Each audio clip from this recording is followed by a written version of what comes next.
We are inside Studio J. My name is Chris Edge, and I am here with the amazing and lovely Tift Merritt. So kind.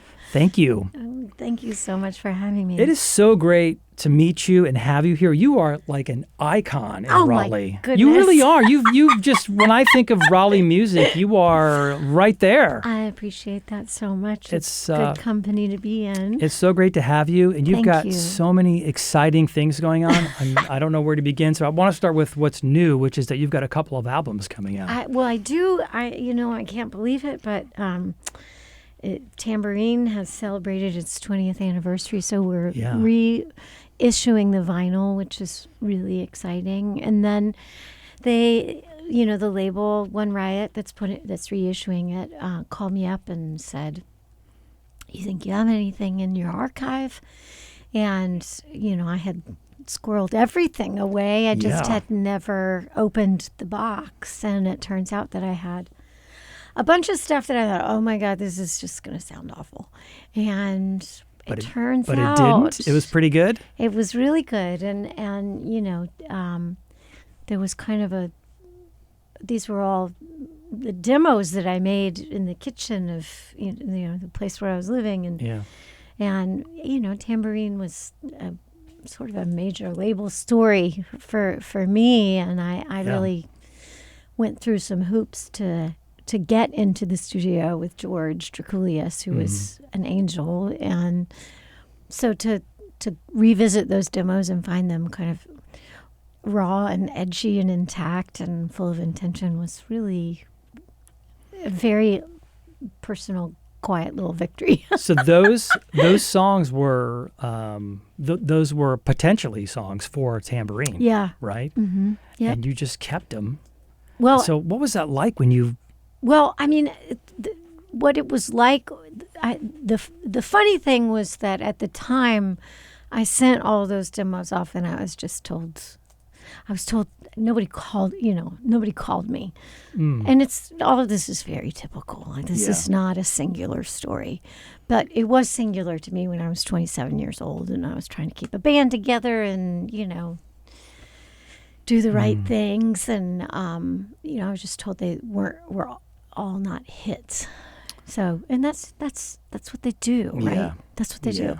So it just was nice that the record existed as a finished product, and then there was this whole sort of backstage story that was a different chapter that we could tell. And certainly it's a different chapter now that I am older and wiser and have been around the proverbial block. What was that like then, going through all those songs? How long had it been since you had listened to those older songs? It had been 22 Oh my gosh. years. Yeah. Wow. I don't look back. I look forward. Yeah. I mean, it was very sweet, and also a little bit of a vindication to see that I was on my true north, despite all the people around me saying otherwise. And sort of to maybe cauterize some of those places inside that I had just kind of trooped on, which I think is the Southern woman way. And I actually was asked, the Creative Mornings here in Raleigh. Yeah. They also have something that they call, something akin to Screw Up Night, but a little less radio friendly. Yes. Gotcha. And they asked me to write about what I really got wrong, and what I wrote an essay about. What I really got wrong was, listening to all the people tell me that I wasn't good enough for when I was a young woman, and that still happens to women in the music business. So when you look back at that 27-year-old, you must have been through so many changes as a person, just evolving and growing. Yeah, but I mean, so much so. Yeah. So many. I have had the privilege of living many lives.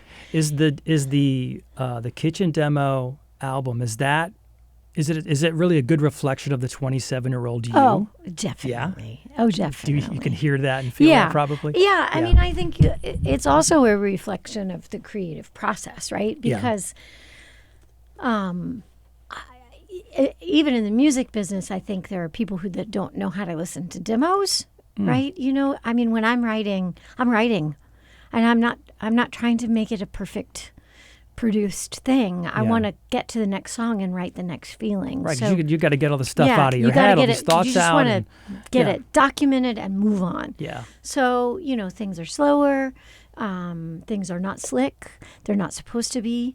And it's just interesting how often that can scare people in the music business when you kind of think, you're going to know how to listen to this. Right. Yeah. So it's definitely a view of me as a 27-year-old and, you know, innocent and hopeful and trying really hard and not so off of true north. Yeah. So, but it's also, you know, a picture of the creative process and of what all went into that record. Yeah. Tambourine was nominated for a Grammy for Best Country Album. Yeah. I guess 2005. Yeah. What was that like, finding out that news after you'd finally gotten a deal, right, to put your record out, and then the vindication of like, look at that. Yeah. I do know what I'm doing. I mean, that was, it was amazing. And I think what was really beautiful about that was, you know, very clearly feeling that was something that happened for the people who had been brave enough to support me. When it didn't make any sense, right? I mean, you know, I was not so that was for my dad.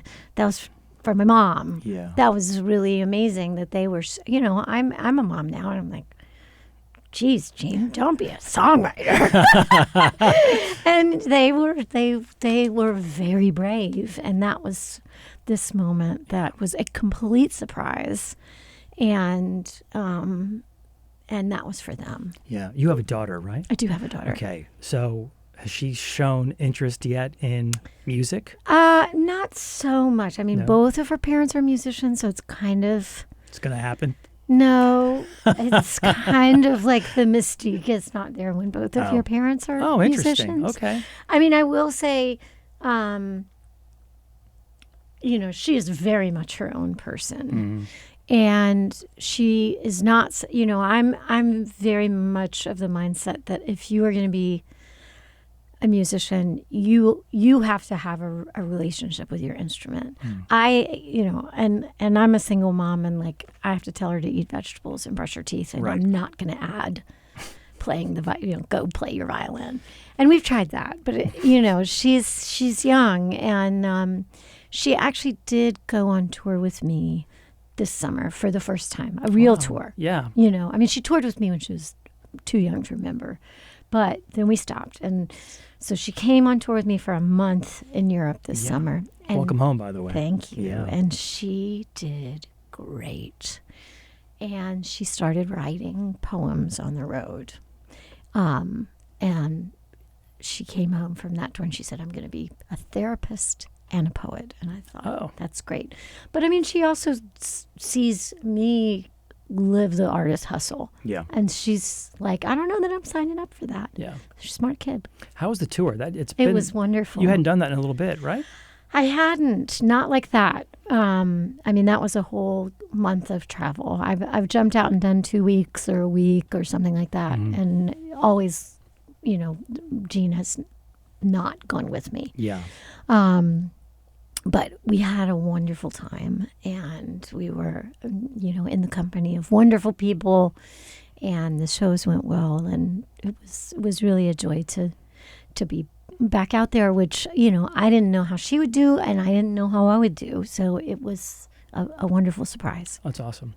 I'm going to ask you a question now about it's old news that has an awesome update. Oh, okay, yes. But the update I thought this was going to be a hard question. Oh, no. I know what it is. But the update was only new to me when I saw it. Okay. And I am so excited about this hotel project. Oh, thank you.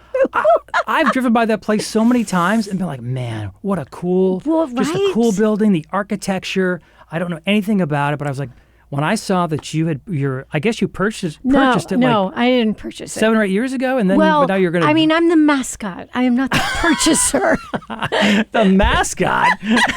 I am the Raleigh native on the gotcha. team. I am the mascot. Okay. When I got home, I actually got home from touring with Jason Isbell in Europe, and Jean was about 20 months old. Mm. And I just knew deep down that wasn't the life that I wanted to give her, or the childhood, rather, that I wanted to give her. I wanted her to have roots. I wanted her to have a sense of place, and I wanted to pick her up from school. So, I knew that we were going to stop, and I didn't know what else I was going to do. And the Gables had gone back on the market. Yeah. And clearly, like, if a folk singer is in line for a real estate deal, things are complicated. So there was a lot that had to happen in terms of rezoning, and it was probably in line to be torn down and build 3 big houses. And I didn't want to see that happen. I mean, I had just moved back from New York City, and I have a really good friend in Texas who's a boutique hotel pioneer. And so I sent it to her, and I said, should I do this? And she said, yes, I think you should. But I can't be your partner. I'm too far away. And she had consulted on the Durham Hotel and introduced me to the good people behind that project. I'm so excited for you. And so we all teamed up very quickly and naturally, and then 10,000 things happened, like a pandemic and a banking crisis, and interest rates, and all the things. All those things. So it has been a long process, but we are finally under construction. Yeah. And I'm very excited. So it'll become, the Gables Motor Lodge will become a thing again? Right? The Gables Lodge. Gables Lodge. And it will have a bar and 18 rooms and a bunch of common space to sit outside. And you're making them put a little stage in there somewhere, right? So we can do some funny. shows? Come on. No, it's funny because in our zoning, they were like, you can't have loud concerts here. But, we have a really beautiful common area, sort of L-shaped common area inside that we can do readings and listening sessions and acoustic things, and really be kind of an artistic gathering place for ideas and creative things. Honestly, after being on the road for as many years as I was on the road, I don't want to run a venue. Yeah, I gotcha. But I do want to be a part of a really well-traveled road trip feeling place that is an incubator for bohemian Raleigh and interesting ideas, and it welcomes all. You've been here in Raleigh for a long time, and I've wondered, with your career, there are probably other musical hotspots that artists gravitate to: New York and LA and Nashville. What's kept you here? Well, I lived in New York for 10 years. Yeah. And I came back because I had a baby, and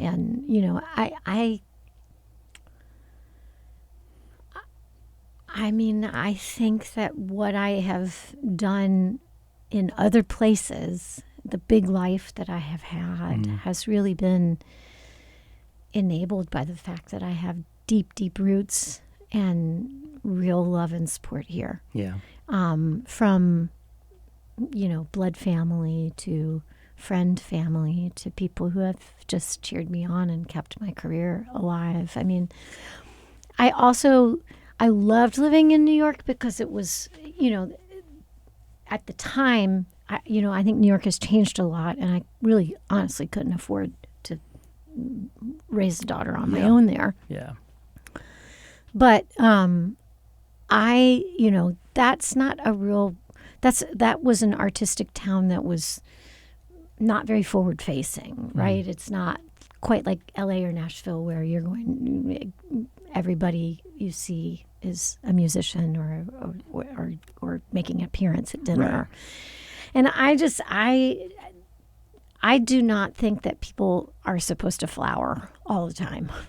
I think I'm a writer first, and I think being a good writer is really contingent on a rich and very private life. Yeah. So that has always been really important to me. And, so Nashville and LA were never really a draw to me. I think I've aged out of really big cities at this point. Yeah. I love being in Europe, but I'm not ever going to leave North Carolina altogether. My roots here are too important. Yeah. That's good. Let's talk about School Kids. Okay. Because you're doing an event there. I am doing to celebrate the release of these two fantastic albums. Tell us about it. This is my first in-store in like 8 years, so I'm very excited about it. And School Kids is, such a hometown institution, so we decided that this was the right way to celebrate vinyl. Yeah. Double vinyl. So great. It's so great. And, now that Jean knows how to sell merch, I'm sure she'll be helping out. Put it to work. They'll let her. Put it to work. Well, Tift Merritt, thank you so much for coming in to Studio J. What a pleasure. Excited about the release on this Friday, the 29th of August. Yes. And congrats on all the success. I really appreciate it. Thanks to y'all for being here for us here in Raleigh.